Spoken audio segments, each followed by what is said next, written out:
મિત્રો સ્વાગત છે તમારું અમારી ચેનલ સ્વાસ્થ્ય જાણકારી ઉપર। મિત્રો અમાસના દિવસે આ 5 ઉપાયો તમે અવશ્ય કરજો। મિત્રો સનાતન ધર્મમાં અમાસનું વિશેષ મહત્વ છે।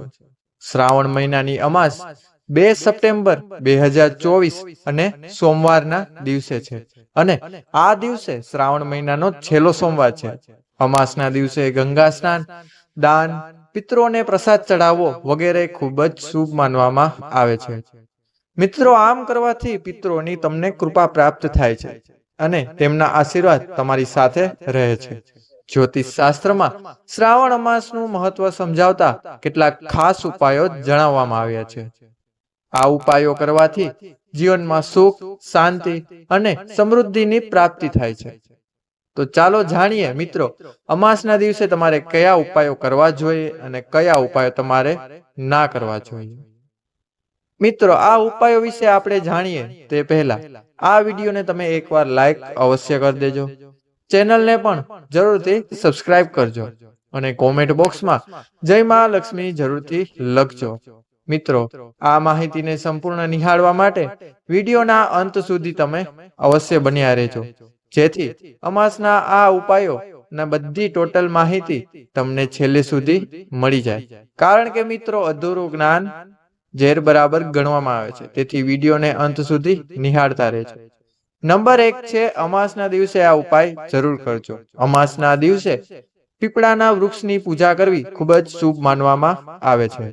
આ દિવસે સવારે પીપળાના ઝાડને પાણીમાં દૂધ ભેળવીને અર્પણ કરો અને 5 પ્રકારની મીઠાઈઓ પણ અર્પણ કરો।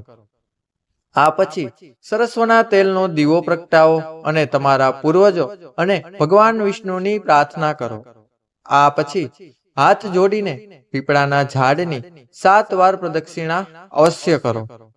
આમ કરવાથી તમારા પૂર્વજો એટલે કે પિતરોની કૃપા પ્રાપ્ત થાય છે અને તેઓ તમારા પર પ્રસન્ન થાય છે। આગળનો ઉપાય જોઈએ નંબર 2। અમાસના દિવસે આ ઉપાય કરીને તમને શનિ દોષથી મળશે રાહત। અમાસનો દિવસ શનિ દોષથી મુક્તિ મેળવવા માટે ખૂબ જ શુભ માનવામાં આવે છે। આ દિવસે શનિદેવની પૂજા કરો અને શનિદેવની મૂર્તિ પર તેલ ચડાવો। રુદ્રાક્ષની માળાથી 108 વાર ઓમ શનમ શનેશ્વરાય નમઃનો જાપ કરો। આ પછી સરસ્વના તેલનો દીવો પ્રગટાવો અને દાન પણ અવશ્ય કરો। આમ કરવાથી શનિ દોષમાંથી રાહત મળે છે અને શનિની સાડાસાતી અને ધૈયાની અશુભ અસર પણ તમને તમારા જીવનમાં ઓછી થતી જશે। આગળનો ઉપાય જોઈએ નંબર 3। અમાસના દિવસે પિતૃદોષથી મળશે તમને રાહત। મિત્રો અમાસના દિવસે પિતૃદોષથી રાહત મેળવવા માટે લોટના દીવામાં તલના તેલનો ઉપયોગ કરો અને મોલીની વાટ બનાવો। સાથે જ દીવામાં થોડા કાળા તલ નાખીને ઘરની દક્ષિણ દિશામાં રાખી મૂકો। આ પછી ઘરના મુખ્ય દ્વાર પર કપૂર સળગાવી દો। આમ કરવાથી પિતૃઓના આશીર્વાદ પ્રાપ્ત થાય છે। આની સાથે જ ઘરમાંથી બધી જ નકારાત્મકતા દૂર થઈ જાય છે અને નકારાત્મકતા દૂર થવાની સાથે જ તેમના ઘરમાં સુખ અને સમૃદ્ધિનું આગમન થવા લાગે છે। આગળનો ઉપાય જોઈએ નંબર 4। અમાસના દિવસે આ ઉપાય કરવાથી પૂર્વજો પ્રસન્ન થશે। અમાસના દિવસે પવિત્ર નદીઓમાં સ્નાન કરવામાં આવે છે। આ દિવસે પવિત્ર નદીમાં સ્નાન કરીને પિતૃઓની આત્માની શાંતિ માટે નદીના કિનારે તર્પણ અથવા પિંડદાન અર્પણ કરવું જોઈએ। આ પછી કોઈ ગરીબ અથવા બ્રાહ્મણને ભોજન કરાવો અને તેમને દક્ષિણા આપો। આમ કરવાથી પિતૃઓ તમારા પર પ્રસન્ન થાય છે અને પરિવારમાં સુખ, શાંતિ અને સમૃદ્ધિ બની રહે છે। તેની સાથે તમને લાગેલા પિતૃદોષમાંથી પણ તમને મુક્તિ અવશ્ય મળે છે। આગળ જોઈએ નંબર 5। અમાસના દિવસે આ ઉપાયથી બનશે શુભ સંયોગ। અમાસના દિવસે પવિત્ર નદીમાં સ્નાન કરતી વખતે સૂર્યદેવને અર્ધ્ય અર્પિત કરો અને વહેતા જળમાં તલ પ્રવાહિત કરો। જો કોઈ કારણસર તમે પવિત્ર નદીઓ પર સ્નાન કરવા ન જઈ શકતા હોય તો નહાવાના પાણીમાં ગંગાજળ ભેળવીને સ્નાન અવશ્ય કરો। આ રીતે આ ઉપાય અજમાવવાથી તમને પિતૃદોષથી રાહત મળશે અને ઘરમાં ધન અને સમૃદ્ધિની શુભ તકો પ્રાપ્ત થશે। આ ઉપરાંત તમારી આર્થિક સ્થિતિ પણ ધીમે ધીમે સારી થવા લાગશે। અને ધનની કમી જેવા પ્રશ્નો દૂર થવા લાગશે. આગળ જોઈએ નંબર 6. અમાસના દિવસે આ ઉપાય કરવાથી કાલ સર્પદોષ દૂર થશે. અમાસનો દિવસ કાલ સર્પદોષને દૂર કરવા માટે ખૂબ જ શુભ માનવામાં આવે છે. જો તમારી કુંડળીમાં કાલ સર્પદોષ હોય તો આ દિવસે તમારે પંડિત અથવા નિષ્ણાંત પાસેથી નાગબલીની પૂજા કરાવવી અવશ્ય જોઈએ. ચાંદીથી બનેલા નાગ અને નાગિનની પૂજા કરો અને સફેદ ફૂલોની સાથે વહેતા પાણીમાં તરતા મૂકો. કાલ સર્પદોષમાંથી મુક્તિ મેળવવા માટે એક આ ખાસ નિશ્ચિત ઉપાય જણાવવામાં આવેલો છે. મિત્રો, અમાસના દિવસે તમારે ગાયને શું ખવડાવવું જોઈએ? ગાયમાં તમામ દેવી દેવતાઓનો વાસ માનવામાં આવે છે. તેથી અમાસના દિવસે ગાયને લોટમાં ગોળ ભેળવીને અવશ્ય ખવડાવવો જોઈએ અને તેમાં લીલો ચારો પણ નાખવો જોઈએ. આમ કરવાથી તમને શાશ્વત પૂર્ણ પ્રાપ્ત કરશો. આ ઉપરાંત હિન્દુ ધર્મમાં ગાયનું ખૂબ જ મહત્વ માનવામાં આવે છે. તેથી ગૌ માતાની સેવા કરવાથી તમને આગળ જતા તમારી લાઈફમાં ઘણા ફાયદાઓ જોવા મળશે. અમાસના દિવસે ભૂલથી પણ ન કરતા આ કામ.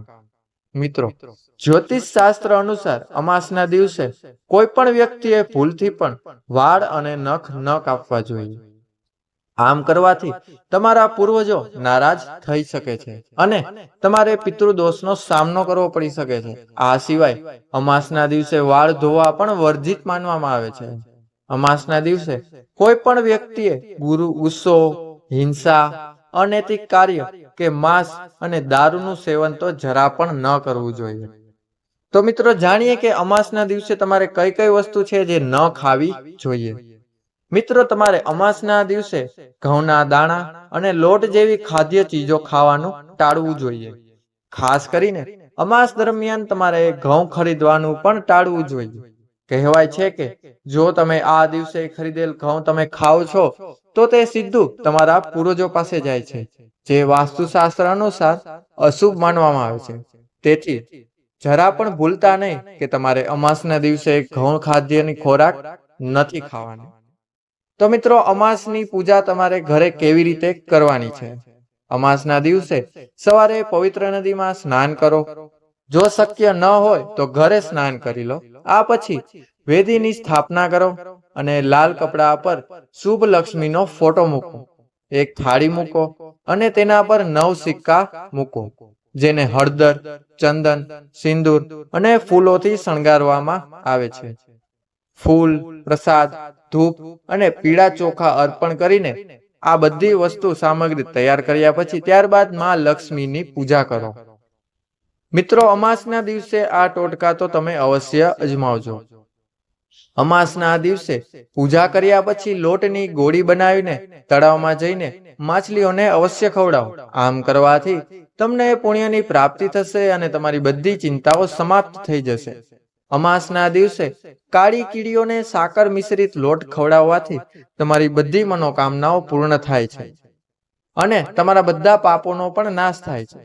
મિત્રો, આગળ જાણીએ કે અમાસના દિવસે તમારે કેવી રીતે પૂજા કરવી જોઈએ અથવા તો પૂજા કરવાની સાચી પદ્ધતિ કઈ છે. મિત્રો, પહેલા તો સવારે સ્નાન કરો, સ્વચ્છ વસ્ત્રો પહેરો અને ઉપવાસની પ્રતિજ્ઞા લો. સૂર્યદેવ અને પિતરોને જળ અર્પિત કરો. તેનાથી ઘરમાંથી વિખવાદ અને ગરીબી દૂર થઈ જશે. આ પછી પીપળાના ઝાડની પૂજા કરો અને પ્રદક્ષિણા કરો. આ દિવસે તુલસીની 108 પરિક્રમા કરવાથી પણ તમને શુભ ફળ મળે છે. ભગવાન વિષ્ણુની પૂજા કરો અને તેમને પીળા ફૂલ, વસ્ત્ર, ચંદન, સોપારી અને કુમકુમ અવશ્ય અર્પણ કરો.